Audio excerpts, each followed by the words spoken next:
अस्सलाम वालेकुम जी। उम्मीद करने हैं कि तुम बखैर वफियत होवोगे। लखा करोड़ा दरूदो सलाम अल्लाह दे आखिर नबी हज़रत मुहम्मद मुस्तफा सल्लल्लाहु अलैहि वसल्लम ते उन्हां दी आल ते मैं एहसान इकबाल हाँ। बई असी कोशिश की सी कि एक हफ्ते तक घोड़ियां का शौक करावांगे, लेकिन इतनी हसीन खूबसूरत नायाब घोड़ियां साडे कोल आ रही ने भी समझ नहीं आ रही कि इसनूं कित्थे जाके बंद करिए तो दोबारा घोड़ियां की तरफ पलट जाइए। लेकिन कोशिश कर रहे हैं कि जेडे भाइयां घोड़ियां भेजियां ने वो तुहाडे सामने रखिए तो जल्द अज जल्द असी घोड़ों की तरफ मुंतकिल होइए। तो बई कुछ दिनों वास्ते घोड़ियों का निज़ाम फिर चलेगा, फिर उसनूं क्लोज करके अगला ट्रेंड जिहड़ा है उसकी तरफ बढ़ांगे। अज साडे कोल बहुत खूबसूरत घोड़ी, चूँकि घोड़ियां जितनियां भी असी विखाइयां ने नायाब तो एक तो वध के एक विखाई है। ये घोड़ी जिहड़ी है साडे कोल चक गुजरा हाफिजाबाद तो आई है जी। ओनर इस घोड़ी के चौधरी हमजा हनीफ गुजर साहब ने। घोड़ी का नाम जी करमा वाली नंबर 1 है।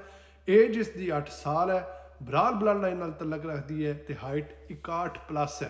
हुण तुसीं दसना है भी ये घोड़ी कैसी है। ये फैसला ये साडे शौकीनां ते साडे नाजरीन ते है जिहड़े इस मयारी प्लेटफार्म नाल जुड़े ने ते मयारी शौक देखने दे आदी ने।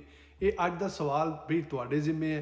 तुसीं दसना है भी जिहड़ियां घोड़ियां असीं विखाइयां ने या विखा रहे हैं इन्हां दा कैसा म्यार है। तुहानूं इस तरह का म्यार पहले किते वेखण च मिलिया है तो कमेंट ज़रूर करना है, लाइक शेयर ज़रूर करना है और ख़बरदार यूट्यूब चैनल, फेसबुक पेज और टिकटॉक अकाउंट्स नूं फॉलो भी ज़रूर करना है। अल्लाह हाफिज़।